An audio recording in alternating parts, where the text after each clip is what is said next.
I think projects that affect the livelihood of people, projects that improve the conditions on the ground, projects that get the two sides to work together and to recognize the humanity of each other on critical issues like water resources, and on creating the public discourse and in discussion among people through civil society organizations, and to do that on multiple levels, on layers, and to engage again the youth and to see the benefits of working together. I've been committed to the peace process since 1994. I will continue this commitment because I believe in the two-state solution. And I believe, of course, as a Palestinian from Jerusalem, that peace must come to this region and we must end this conflict. And I have been working as an attorney in my offices in Ramallah, but also as a legal advisor since 1994 to the negotiations. And we have come to... we were so close so many times, but things did not come to fruition in terms of reaching a permanent agreement. And one of the reasons is that we did not articulate the positions to the people.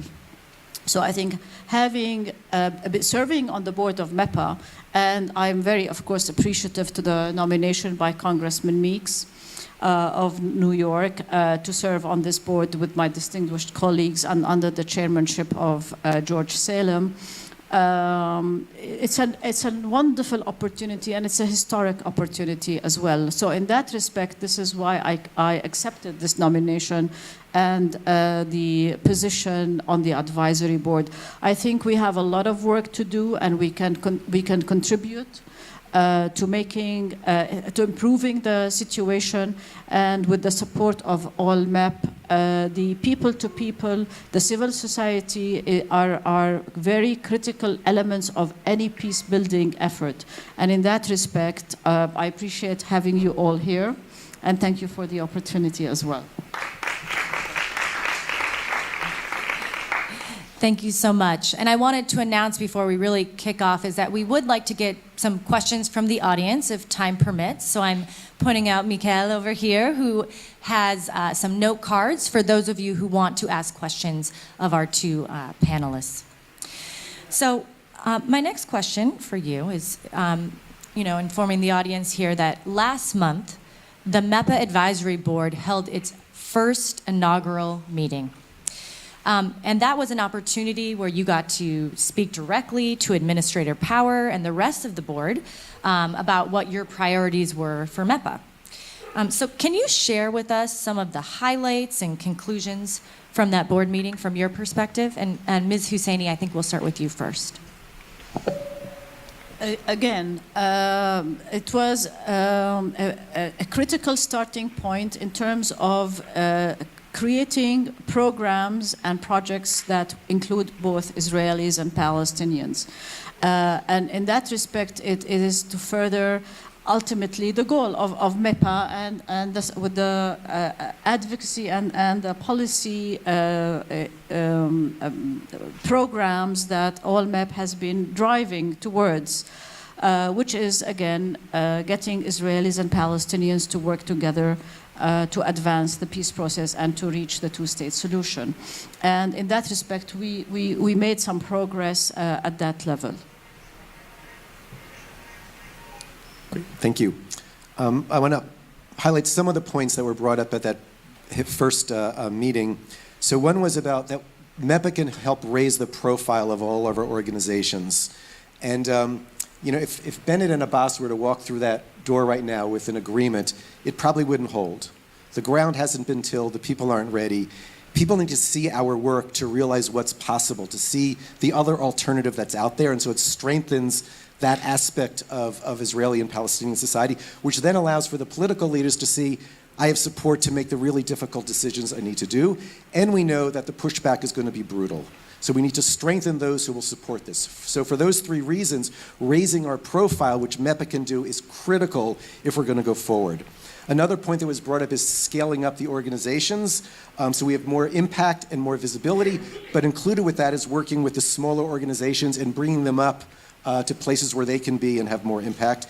This is a self-critique I have of all of our work, and it was mentioned also in one of the other sessions, and I brought this up. We need to expand the circle. We're all here, we have buy-in, we know how difficult it is. The extremists are there, but we have 30–40% of Israelis and Palestinians who may not agree with what we're doing, may not understand it, but are willing to be engaged. And we have to get better at engaging them so we can have an impact on both societies to move forward. And finally, we all hope this is a first step towards the International Fund for Israeli-Palestinian Peace, modeled after the International Fund for Ireland, that clearly paved the way for the Good Friday Agreement. And so we see this as a stepping stone to do something greater as well. Thank you so much for that.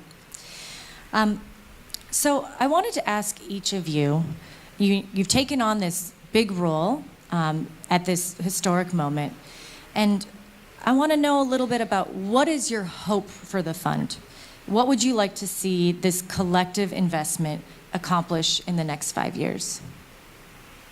Hiba, we can start with you. That's a very ambitious question. Again, I think it's very, very important to be on the ground for people of both societies to see that U.S. government, U.S. administration are committed. There is longevity. There is a commitment, bipartisan commitment to the peace process, not the peace process, to the conflict, ultimately leading to the peace process. Empowering people, creating the public discourse and discussions about the conflict, and empowering, again, youth, empowering women, empowering peace builders. Over time, this is an investment in time, an investment in the people, in youth, and in women, and in all, projects and programs that really can sustain us going forward. This is something I would like to see over the next few years, and I think I share that with my colleagues on the board. Again, we want this conflict to end, and this is a contribution to make this more sustainable. Thanks, Hiba. I think we're all tired of extremists on both sides grabbing the headlines. The time has come to end their control of the narrative of this conflict. Enough of the squeaky wheel getting the oil, the attention. We need to drown out those who use fear, hate, and incitement. The collective and individual work in this room, the organizations of ALMET, represent a different way. Our work is not easy, but we do it because it's hard, to paraphrase President Kennedy. And we are not soft news. We are serious news with tangible results. They may not always be perfect, but we're willing to change and improve what we do. In some ways, we may represent the last great hope for a sane and just solution to this conflict. And we invite diplomats and the media and others to come see our work. MEPA announces that our time has come. Thank you so much to both of you. We've now come to the time where we're going to be taking some questions from the audience. And there's some hard-hitting ones in here, so I look forward to hearing this great discussion. The first one deals with anti-normalization. So it's a question about how can you support Palestinian activists against these accusations of normalization? So I don't know who wants to tackle that particular question. Palestinian activists The Palestinian activists who choose to engage in this work at times will face scrutiny and criticism from within their societies for engaging in this work. And so the question to you as MEPA advisory board members is, how can we support Palestinians who want to do this kind of peace-building effort and build bridges between Israelis and Palestinians? I'll attempt. Listen, it's very, very difficult. I think the anti-normalization, I think that's the question, yeah, stemmed from the fact that the peace process and negotiations over time have not yielded results. So there was frustration, there was disappointment, and there was a sense that Israel understands the language of violence. So, and the language of and ending dialogue and normalization. Normalization has not given us our state, has not given us our peace, and we are still in a state of conflict. And continuously we see our lands, our rights infringed, and so forth and so on. And therefore we want to stop any cooperation, and we want to stop any and all dialogue with the Israelis. So from that vantage point, there will be many voices who will not support the activities of peace building at this level. I think from a personal perspective and from a board member of MEPA, it's very important to keep the dialogue going and to show these counter voices, these voices that do not want normalization, not because they don't want to talk to the Israelis, but because they want to have their own state and they want to stop this conflict, the bleeding that the Palestinians feel every day. And therefore, I believe in peace, and I believe in peaceful dialogue, and in the coalitions that all of these organizations here, represented here and elsewhere, would create. So again, dialogue is very, very important. And this is how I would contribute and how I would explain this whole meeting and all this effort from my perspective. Thank you, Hiba. So if I can quote from two Palestinians I've learned from in this related question. So at the Arava Institute, we do a lot of traveling, and we visit different organizations. We were at Hand in Hand a couple of years ago when there was a young Palestinian student in high school who was asked a very similar question, and she said, when I engaged Israelis, I do it as a proud Palestinian. I do it as someone who will critique Israelis. It's important for me to hear my voice. I'm not normalizing this situation at all. I'm working against it. And someone else said, the status quo has become the normal way that we do things. When I meet with Israelis, I'm the real anti-normalizer because I'm pushing against this by meeting with Israelis and trying to see our perspective. Thank you so much. So the next question is relating the two different kinds of work that many of LMUP's members do. So the first being work inside Israel and between Jewish and Palestinian citizens, and work across what we call cross-border between Palestinians and Israelis.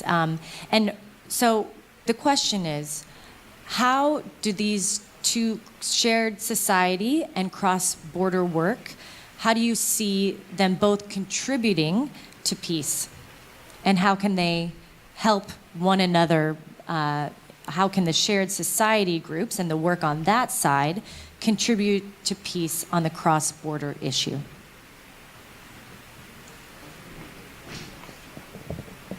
So I think the obvious answer is that for this conflict between Israelis and Palestinians, and so we want to have cross-border between Israelis and Palestinians, and that directly addresses the conflict. But clearly, Palestinian citizens of Israel sit in a really important place, and I don't think they've been utilized enough in this conflict. In some ways, they can be the bridge between Israelis and Palestinians, as I understand both. And I think they have not been utilized enough and need to be in this process. That's fine. Great. The next question is talking about, we have this MEPA funding, and it's obviously an amazing opportunity and a great achievement. It points out that, however, a lot of the work is either long-term results-oriented or plugging in gaps in the system. So how do you see this opportunity changing facts on the ground, given that there's there's all these different theories of change about how civil society organizations approach this problem. How do you see MEPA funding actually changing facts on the ground? Again, I think it's a commitment. It's a commitment that is not short term. It is medium to long term. I think MEPA has and USAID have been identifying very critical projects like recently the water project, big project, very important. I think projects that affect the livelihood of people, projects that improve the conditions on the ground, projects that get the two sides to work together and to recognize the humanity of each other on critical issues like water resources, and on creating the public discourse and in discussion among people through civil society organizations, and to do that on multiple levels, on layers, and to engage again the youth and to see the benefits of working together. We live in the same place. I mean, it's a very, very small area.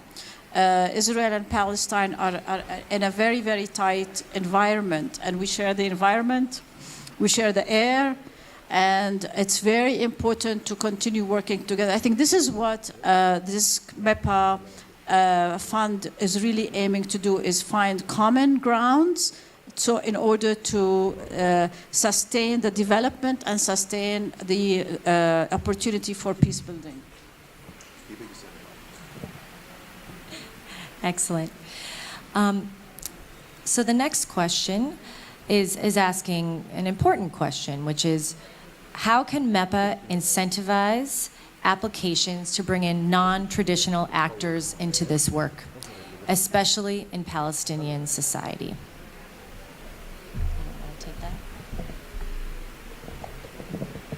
Yeah, we began to speak about that at the first advisory board, and it's really clear that we need to expand those organizations we don't know about, those individuals that we don't know about, and that's going to take a lot of thought to do it actually properly, but it is clearly on the agenda that we need to expand that area in who gets support from MEPA and other areas as well. I mean, there's a need also to do a lot of public awareness among Palestinians, because, you know, USAID has been absent for some time from the Palestinian society. And there's also, and having during the previous administration where aid was cut off and relations were cut off between the Palestinians and the Americans, and they're still in the restoration period right now. So this MEPA can make a great contribution to restore the relationship and starting bottom up at the civil society level, and to spread more and more its projects and programs among the civil society. Thank you. So there are many small NGOs and social entrepreneurs who are eager to submit to MEPA, but don't at this time have the ability to develop a competitive application. So what is your role as MEPA board members in helping to ensure that the best ideas arrive to the decision makers' table? Keeping in mind that you do not, of course, choose which organizations get MEPA grants, but you do provide big picture advice to administrator power. So how do we make sure that these small NGOs and social entrepreneurs that have these great ideas are able to avail themselves of this historic opportunity? So one specific we actually talked about at that first board meeting was pairing the more successful, larger organizations, a long history of getting funding through USAID, with some of the newer, smaller organizations, and provide that knowledge that they have had over decades to these new organizations. And so that was specifically discussed actually at the first board meeting.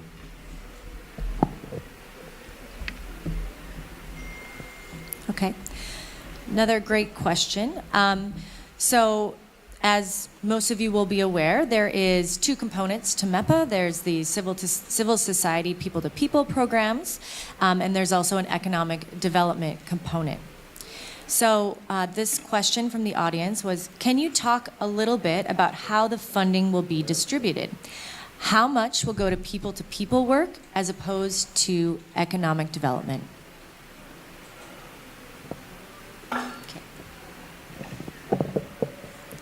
What's interesting, there's two aspects of MEPA. One is a purely economic area. Then there's another area that's both economic and civil society. So I can't give you the percentage of the second one, but as we in AllMep and others were working on the MEPA fund and the international fund, we were actually hoping for a larger distribution for civil society. And I can assure you that conversations have begun with USAID to make sure after this first year going forward that there's a higher percentage that's going to civil society. And I will be a very strong advocate for that. I can assure you of that. Okay, thank you. So this is a more general political question, but it relates to how does the field move on from an outdated Oslo concept of peace towards justice and equity? And how do we move the discussion from a framework of peace to one of reconciliation? So I know this is a big question, and I'm sure there are a lot of different opinions in the room about this, but if you wanted to take a shot at it, you are welcome to. Indeed. I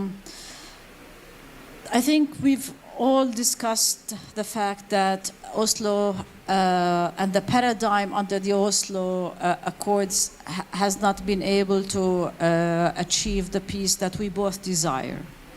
And the voices that wanted peace from the Oslo perspective could not reach a compromise on the very, very difficult issues related to the narrative, be it the narrative of Jerusalem, be it the narrative of the refugees, and the overall narrative of reconciliation.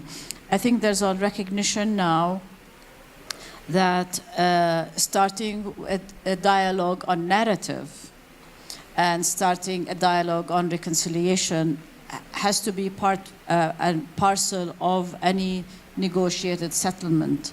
And it's important to utilize civil society to gauge and to open the discussion in an open and free discussion on the narrative issue and the narrative of reconciliation, to go hand in hand with the peace-building paradigm necessary for the two-state solution.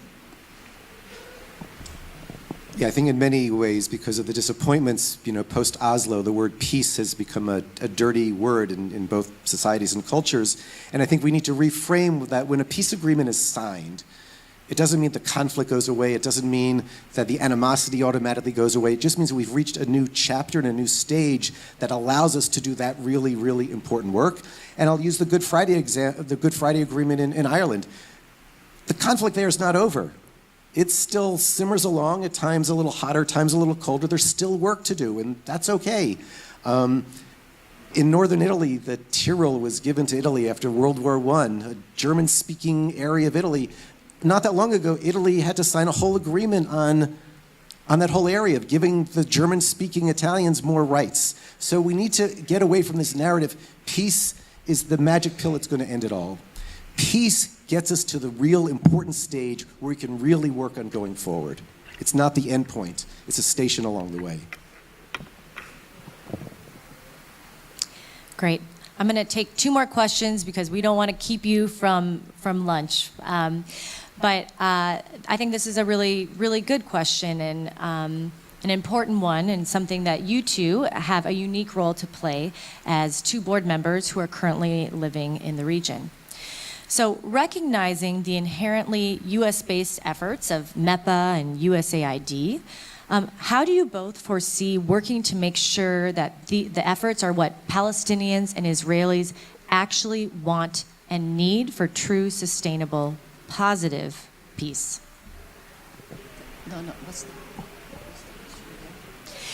Basically, the question is, we recognize that this is a US-funded effort.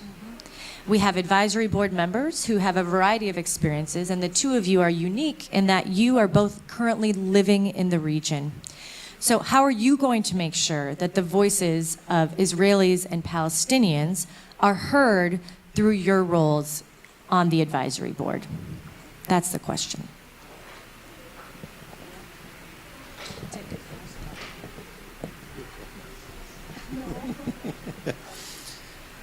I mean, we heard this, we heard this very enthusiastic endorsement of our work from Ambassador Nides earlier this morning. And I would say we want to take his energy and we want to make him walk the talk. And I think it would be really important for Ambassador Nides to do a listening session and go around Israel and Palestine and seeing what those needs are. I would say the same for the staff of USAID. We have President Biden coming in a month, and he should make not to talk, but to listen. And I think that's a really, really important step that could make to inform MEPA how to be more effective in what it's going to do. Yeah, I mean, I totally agree. I think also coming from the region, being here, I'm in Jerusalem and I'm in Ramallah on a daily basis, back and forth. So we have the pulse of the people. Unfortunately, I'm not in Gaza to have the full pulse, but I have contacts and I understand to a large extent what's going on. I think I'm able, as a board member, to convey the sense of what is happening on the ground that Washington does not necessarily have a feel for, and I can convey the thinking, the feelings, the aspirations and the desires of the people on the ground. So this is like I'm a sounding board for them, and this is something I'm able to convey to them. And again, I totally agree with you.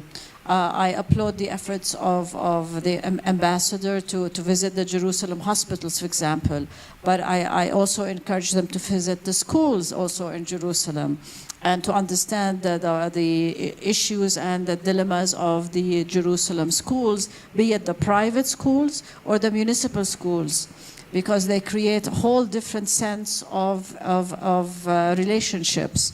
And this is very particular to the East Jerusalem schools, for example. Also, the job opportunities that are needed, the economic development needs of the Palestinians. So these are issues that need to be further conveyed, and we continue to make them. And again, I totally agree that if we can have a listening session with President Biden from people on the ground on both sides, it'll be very, very important. Wonderful. I have one final question before we conclude, and this one is about amplifying this work and making sure that this work is featured in the media, in changing public discourse, etc. We know that MEPA will be able to fund organizations, but of course not every single application will be funded, right? It's just the nature of limited resources. But what do you think is MEPA's role in amplifying this work? And what more can we do to make sure that we're changing the narrative?